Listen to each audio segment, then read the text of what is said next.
Last stop on Market Street.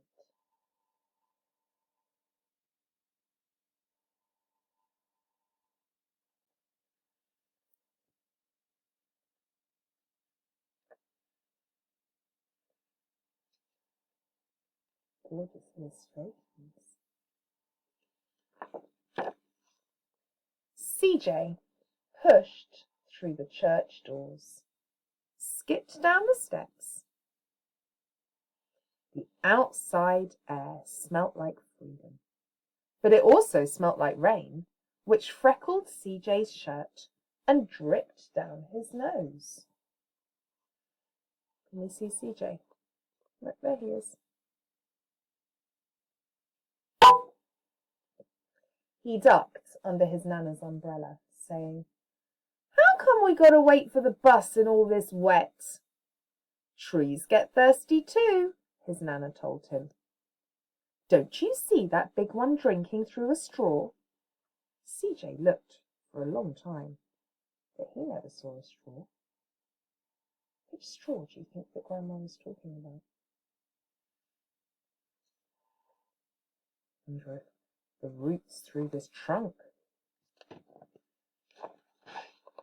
From the bus stop, he watched water pool on flower petals, watched rain patter against the windshield of a nearby car.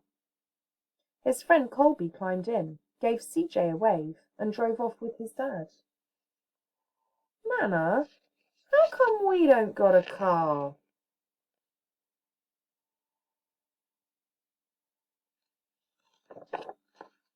"Boy, what do we need a car for? We got a bus that breathes fire, and old Mr. Dennis, who always has a trick for you." The bus creaked to a stop in front of them. It sighed and sagged, and the doors swung open.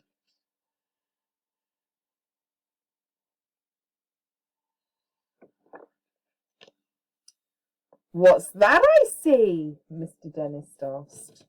He pulled a coin from behind CJ's ear, placed it in his palm. Nana laughed her deep laugh and pushed CJ along. They sat right up front. The man across the way was tuning a guitar. An old woman with curlers had butterflies in a jar. Nana gave everyone a great big smile and a "good afternoon." She made sure CJ did the same. The bus lurched forward and stopped, lurched forward and stopped. Nana hummed as she knit. "How come we always got to go here after church?" CJ said. "Miguel and Colby never have to go anywhere." "I feel sorry for those boys," she told him. "They'll never get the chance to see Bobo or the Sunglass Man. And I hear Trixie got herself a brand new hat." CJ stared out of the window, feeling sorry for himself. He watched cars zip by on the other side, watched a group of boys hop curbs on bikes. A man climbed aboard with a spotted dog. CJ gave up his seat. "How come that man can't see?" "Boy, what do you know about seeing?" Nana told him. "Some people watch the world with their ears." "That's a fact. And their noses too," said the man, sniffing at the air. "That's some mighty fine perfume you're wearing today, ma'am." Nana squeezed the man's hand and laughed her deep laugh. Two older boys got on next. CJ watched as they moved on by and stood in back. "Sure, I wish I had one of those," he said. Nana set down her knitting. "What for? You got the real live thing sitting across from you. Why don't you ask the man if he'll play us a song?" CJ didn't have to. The guitar player was already plucking strings and beginning to sing. To feel the magic of music, the blind man whispered. "I like to close my eyes." Nana closed hers too.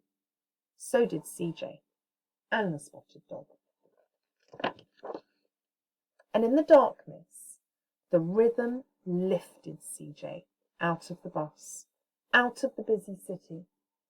He saw sunset colours swirling over crashing waves, saw a family of hawks slicing through the sky, saw the old woman's butterflies dancing free in the light of the moon. CJ's chest grew full, and he was lost in the sound, and the sound gave him the feeling of magic. The song ended, and CJ opened his eyes. Everyone on the bus clapped, even the boys in the back. Nana glanced at the coin in CJ's palm. CJ dropped it in the man's hat. "Last stop on Market Street," Mr. Dennis called. CJ looked around as he stepped off the bus. Crumbling sidewalks and broken down doors, graffiti-tagged windows and boarded-up stores. He reached for his Nana's hand. "How come it's always so dirty over here?" She smiled and pointed to the sky. "Sometimes, when you're surrounded by dirt, CJ, you're a better witness for what's beautiful."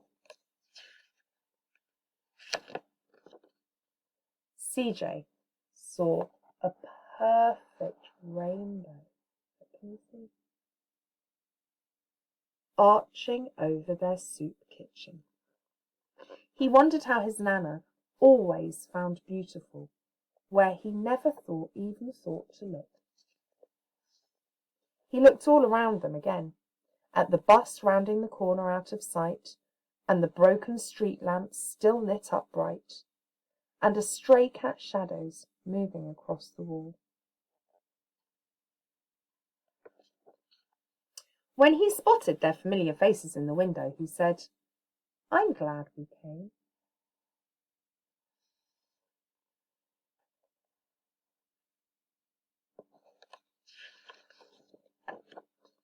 He thought his Nana might laugh, her deep laugh, but she didn't. She patted him on the head and told him, "Me too, CJ. Now, come on." Look, there's CJ and his Nana, and they're feeding soup to people. And then here they are at the end, ready to go home on the bus. What a beautiful story. I hope you enjoyed it.